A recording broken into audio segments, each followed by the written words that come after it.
नमस्कारम। हम बेंगलोर में सन्निधि में नंदी और महाशूल की प्राण प्रतिष्ठा से अभी वापस आए हैं।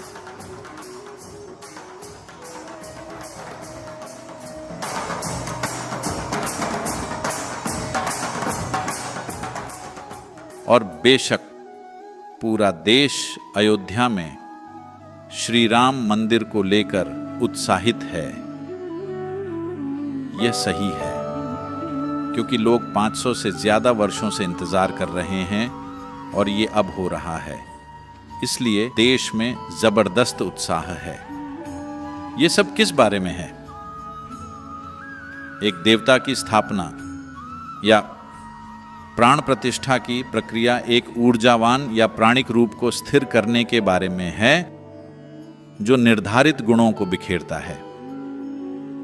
जिन गुणों को हम देवता के रूप में मानते हैं वो वही गुण हैं जिन्हें हम श्रेष्ठ मानते हैं और जिनकी कामना करते हैं। In this civilization that we refer to as Hindustan, इस सभ्यता में जिसे हम हिंदुस्तान कहते हैं, हम ईश्वर के नीचे उतरने की प्रतीक्षा नहीं करते हैं, बल्कि अपने भीतर उस संभावना को पोषित और विकसित करते हैं। इस प्रयास में अपने भीतर एक स्थिर आधार बनाना महत्वपूर्ण है और इसे संस्कृत में अनुष्ठानम और दक्षिण भारत में अनुष्ठाना कहा जाता है और हिंदी भाषी लोग इसे अनुष्ठान कहते हैं। ये हमारे भीतर दिव्य संभावना की नींव बनाने का एक प्रयास है या इस शरीर को शुद्धिकरण प्रक्रियाओं और जीवन को बेहतर बनाने के तरीकों के साथ एक जीवित मंदिर में बदलने जैसा है जिससे शरीर को ईश्वर के रहने लायक बनाया जा सके। हम यहां जो भी प्राण प्रतिष्ठा करते हैं उसमें शामिल होने वालों को हमेशा उचित योग साधना दी जाती है। ये साधनाएं अपने भीतर स्थिर आधार बनाने का एक तरीका है जो उस देवता या ऊर्जा रूप को जो प्राण प्रतिष्ठा के माध्यम से प्रकट होता है उसका निर्माण करने के लिए है। अनुष्ठानम की ये प्रक्रिया अलग अलग समय के लिए की जाती है। ऐसे साधक हैं जो इसे एक पूरे सौर चक्र के लिए करते हैं जो कि 12 साल से बस जरा सा कम होता है। ऐसे लोग हैं जो 36 महीनों के लिए करते हैं। कुछ लोग हैं जो 90 दिन, 64 दिन, 33 दिन, 28, 21, 12, 11, 9, 7, 5, 3 दिनों के लिए अनुष्ठान करते हैं। ये प्राण प्रतिष्ठा के प्रकार पर निर्भर करता है। इन साधनाओं को डिजाइन किया गया है ताकि साधक अपनी स्मृति और इससे संबंधित भावनाओं की छापों से परे देवता की प्रकृति को आत्मसात करने में सक्षम हो सके, जिससे हमारे प्राणमय कोश और विज्ञानमय कोश पर प्रभाव डाला जा सके। इसका मतलब है कि भौतिक शरीर और मानसिक संरचनाओं से परे हम इस रूप और इसके गुणों दोनों की इस छाप को भीतर गहराई में ले जाना चाहते हैं। दूसरे शब्दों में एक दिव्य संभावना को अपने भीतर गहराई में सहेजना या बोना ताकि जीवन की सामान्य अड़चनें उस संभावना को नकार न सकें या उसे दूषित न कर सकें। in one's search for liberation or moksha, इंसान की मुक्ति या मोक्ष की दिशा में ये एक महत्वपूर्ण कदम है। अनुष्ठान की प्रक्रिया केवल प्राण प्रतिष्ठा के समय ही मायने नहीं रखती, बल्कि ये व्यक्ति की सुविधानुसार किसी भी समय की जा सकती है। यह प्रक्रिया उन लोगों के लिए आम बात थी जो अपने जीवन में महत्वपूर्ण चीजें करने की कोशिश कर रहे थे। वो खास अवधि तक अनुष्ठान करते थे।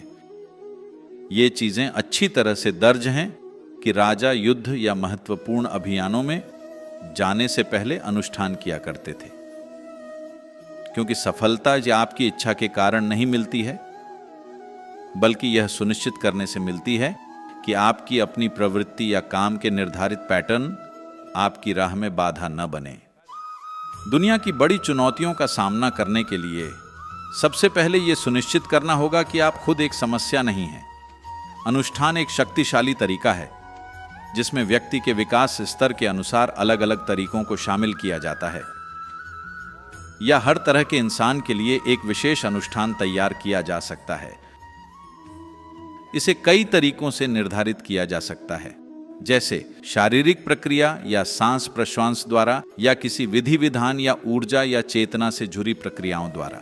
हर इंसान को अनुष्ठान करने या इसे करने का एक तरीका खोजने की जरूरत है। अगर वो एक तृप्त और प्रभावशाली जीवन जीना चाहते हैं तो यह जानकर मुझे बड़ी खुशी हुई कि इस गौरवशाली सभ्यता के राष्ट्र प्रमुख राम पर अनुष्ठान कर रहे हैं। वो राम जिन्हें कई मायनों में एक न्यायपूर्ण, स्थिर और समृद्ध शासन का प्रतीक माना जाता है, केवल एक नेता को नहीं बल्कि भारत के सभी नेताओं और नागरिकों को राम राज्य या एक ऐसा राष्ट्र बनाने के लिए अनुष्ठान करना चाहिए जो नियमबद्ध हो, या एक ऐसा राष्ट्र जो सिद्धांतों और नियमों पर आधारित हो, कानून मानने वाला राष्ट्र हो, जिसे हम धर्म कहते हैं। एक शब्द के रूप में धर्म को आम मान्यता के हिसाब से रिलीजन के रूप में समझ लिया गया है, जबकि धर्म का मतलब है नियम। यहाँ पर कई तरह के धर्म थे। राजा के लिए राजधर्म, परिवार में रहने वाले लोगों के लिए गृहस्थ धर्म, गुरुओं के लिए गुरु धर्म। कई तरह के धर्म होते थे अलग अलग कार्यों के लिए, यानी कि वो नियम, सिद्धांत और नीतियां जो बताते हैं कि कोई भूमिका आपको किस तरह से निभानी चाहिए। पर सबसे महत्वपूर्ण धर्म है स्वधर्म। वो धर्म जो खुद आपके बारे में है, वही आध्यात्मिक प्रक्रिया है। और ये प्रधान हो गया है और आज दूसरे धर्मों के बारे में चर्चा नहीं की जा रही। तो राम राज्य का क्या मतलब है? क्या इसका मकसद फिर से धनुष बाण वाले युग में जाना है? नहीं,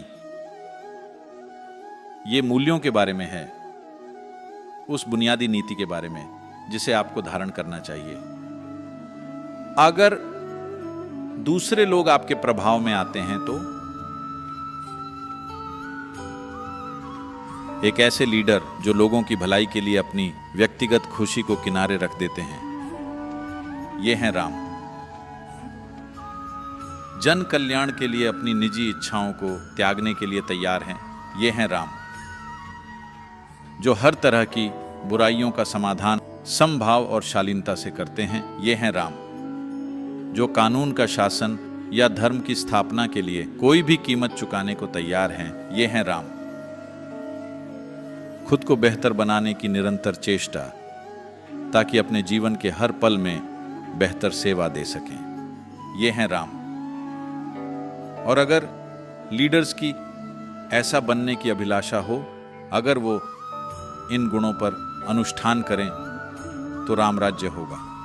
जब मैं लीडर कहता हूं तो केवल राजनैतिक या मिलिट्री लीडर्स के बारे में मत सोचिए या वैसा कोई। अगर आपके पास एक भी जीवन है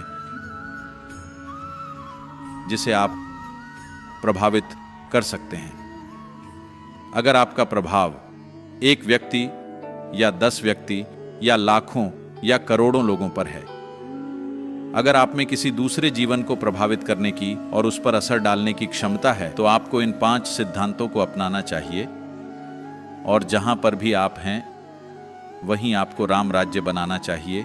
यही इसका मतलब है। लीडर केवल वो नहीं है जो ऊपर बैठा हुआ है, कोई निर्वाचित व्यक्ति या राजा या मिलिट्री लीडर या बिजनेस लीडर। हाँ, ये उन सब के लिए जरूरी है, पर महत्वपूर्ण ये है कि हम समझें कि लीडरशिप का मतलब है कि हमारे पास किसी दूसरे के जीवन को बदलने का अवसर है, चाहे वो 1 हो या 1 करोड़, सवाल वो नहीं है। आइए सब मिलकर राम राज्य का सपना साकार करें।